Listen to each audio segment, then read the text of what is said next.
Hello friend, how are you? I am Advocate Gaurav Kumar Gupta. I am MBA Finance and Chartered Accountant and PhD holder. My project Derivative Market Future Trend Analysis.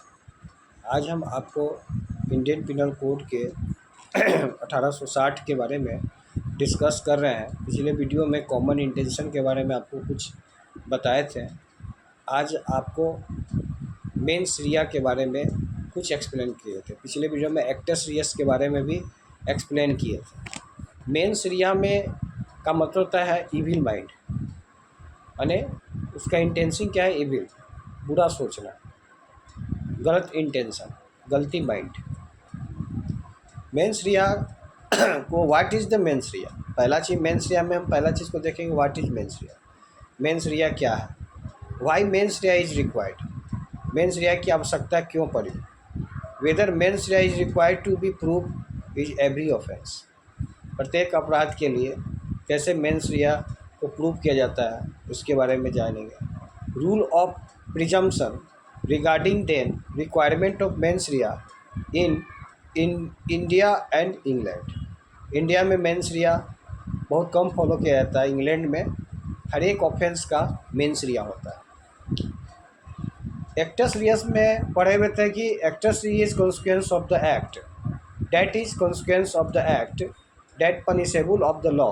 उसी तरह law has declare that this state of mind prohibited by the state, prohibited by the legislature, it will be the गलती state of mind. This state of mind, गलती mind, is declared to be punishable by the legislature, and when a state of mind which is the declared to be guilty, and if it is a completed by a particular conduct of the accused, that the state of mind will be offense of that region. So we can say that mens rea is a basically galti state of mind. Got it? It is a galti state of mind which is a accompanied by particular act, and this particular act is done by the accused. So this is same of mind. State of mind, whatever the state of mind in has that was declared by the legislature to be punishable, and while who has carries that state of mind, he does act while committing an offense. That act the sentence state of mind is declared to be punishable by the law, the requirement of the mens rea of every। कहने का मतलब कि mains रिया जो होता है उसके बारे में हमारा क्या इंटेंशन है, सोसाइटी इन लार्ज क्या है, उसके बारे में हमको मेंस रिया डिस्कस करता है। मेंस रिया को हम पहले एग्जैक्ट मीनिंग में हम लिख सकते हैं। मेंस रिया में स्टेट ऑफ माइंड, गलती माइंड। तो मेंस रिया को हम एक डेप्थ स्टडी में ऐसे बता सकते हैं कि मेंस रिया इज ए गलती स्टेट ऑफ माइंड। कोई भी चीज़ हम स्टेट ऑफ माइंड में गलत तुरंत सोचते हैं तो वो मेंस रिया है। Which a companies a particular act, जो एक पार्टिकुलर एक्ट के लिए done by the accused while the committing an offence, and such a state of mind has been declared to be punishable under a particular act. Crime is a considered to be a wrong against to society।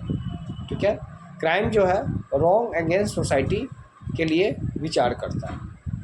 So if any act is done by the accused, if it is have got the potential to shake the societal conscience, when it is a matter of policy, it is a crime।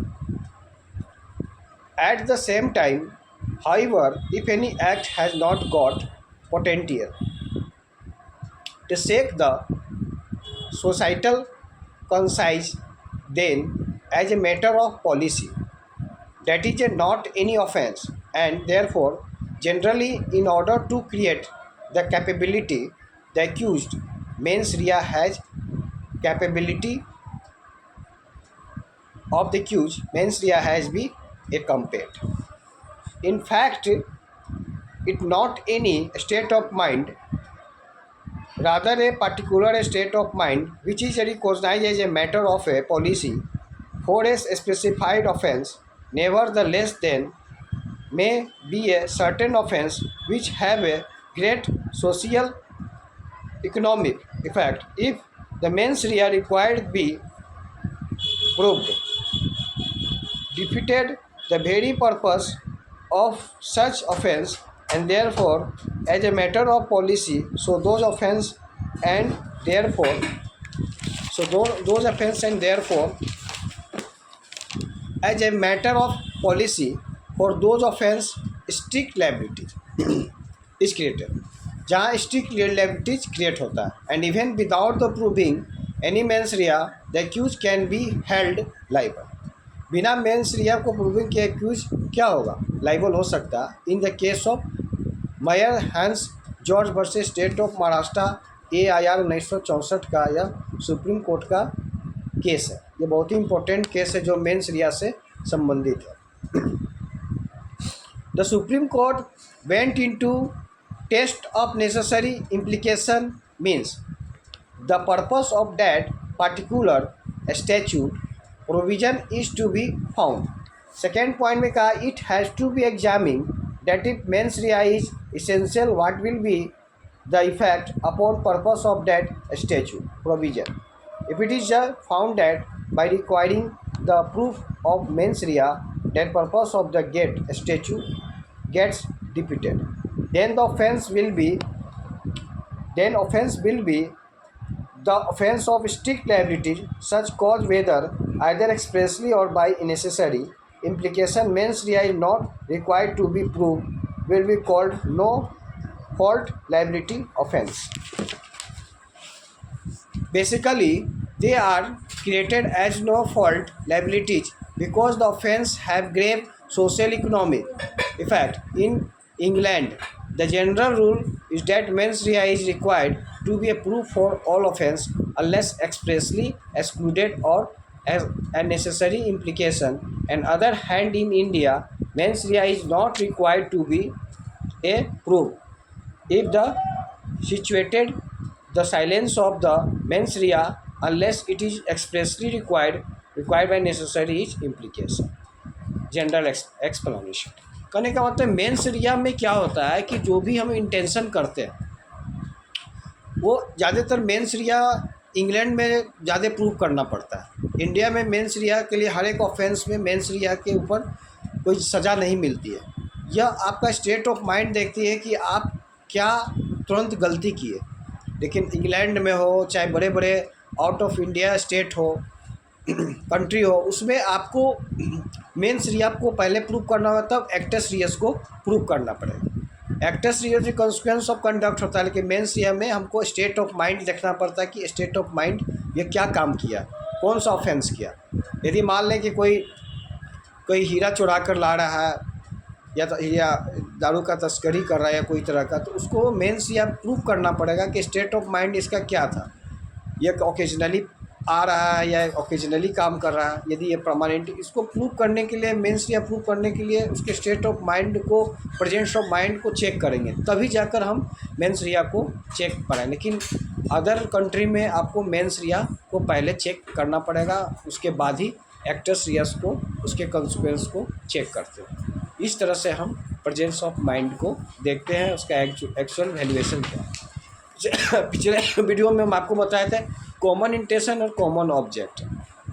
Common intention और common object में हम बताए थे कि common intention में यदि कोई हम मर्डर का ही कोई प्लानिंग करते हैं या बैंक रॉबरी करते हैं या बैंक रॉबरी का प्री प्लानिंग करते हैं पहले से, सेक्शन 34, तो मैंने बैंक रॉबरी करने गया, उसमें किसी मैनेजर को मैंने पिस्टल से मर्डर कर दिया, तो वो 302 का मुकदमा चलेगा। उसमें जो एक्यूज इन्वॉल्व थे, प्री प्लानिंग किए हुए थे पहले से ही, तो उन सभी के ऊपर सेम ऑफेंस लगेगा। जैसे मान लें कि उसके ऊपर मर्डर 302/304 है, तो उसमें FIR में 302/304 को लिखेंगे। उसके बाद जो भी सज़ा होगी, जो भी सज़ा सुनाई जाएगी सेशन कोर्ट, वो सभी को सेम सज़ा सुनाएगी। यदि एक व्यक्ति को, एक एक्यूज़ को यदि 5 व्यक्ति ने मिलकर प्री प्लानिंग किया कि नहीं हमको इसे मारना है, तो इसमें यदि मर्डर हो जाता है, ऑफेंस हो जाता है, तो उसमें 302 का चार्ज लगेगा। 302 का एफआईआर होगा उसमें 34 को ऐड कर देंगे, क्योंकि उसने प्री प्लानिंग अरेंज किया। कहने का था कॉमन इंटेंशन इन लोग का था कि पहले से ही प्लानिंग था कि आज हमको माने बैंक रॉबरी करना है और मैनेजर को जान से मारना है। इस कारण से उस पर सेक्शन 300 आईपीसी की धारा सेक्शन 34 ऑब्लिक 302 ऑब्लिक 334 को चार्ज किया जाएगा। तो इसी में थोड़ा सा ब्रीफ में एक्सप्लेन कर देना है common intention. In section 34 the basic of liability is a common intention. Common intention in section 34 is not defined in the ultimate whereas act under section 34 must be done in furtherance of common intention। ठीक है। In section 34 active the participant is must however small in insignificant it would be। In section 34 two या more than two can committed the criminal act। माने दो या दो से अधिक accused इसमें शामिल रहेंगे। जैसे ABCDEF तीनों ने मिलकर प्री प्लानिंग किया था कि मैंने बैंक रॉबरी करना है, और बैंक रॉबरी करने के सिलसिला में मर्डर हो जाता है, किसी मैंने मैनेजर को मार दिया, गोली चल गए। इसमें जो भी प्री तो उसमें सभी को बराबर सेम सज़ा मिलेगी। यदि उसकी फांसी का सज़ा मिला, कैपिटल पनिशमेंट मिला तो कैपिटल पनिशमेंट मिलेगा एक आदमी को।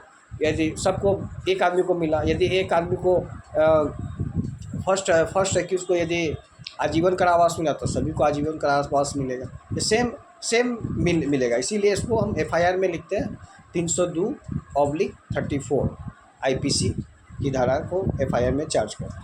Section 34 about joint liability does not create by special offer, pre arrange plan is necessary. इसमें सेक्शन 34 में प्री अरेंज प्लान बहुत जरूरी है। कॉमन ऑब्जेक्ट में क्या होता है? In section 149 basically liability is common object. Common object very clearly defined. Section 149 is limited for 5 unlawful object mention section 141। Criminal act under section 149 must be done in furtherance on common object, whereas section 145 merely the membership of unlawful assembly sufficient to confer criminal liability, whereas section 149 5 persons are necessary to constitute the offence। 149 create the special offence। अगले video में हम आपको common object के बारे में discuss करेंगे। आज का वीडियो यहीं पर वाइप आउट कर रहे हैं। That's all.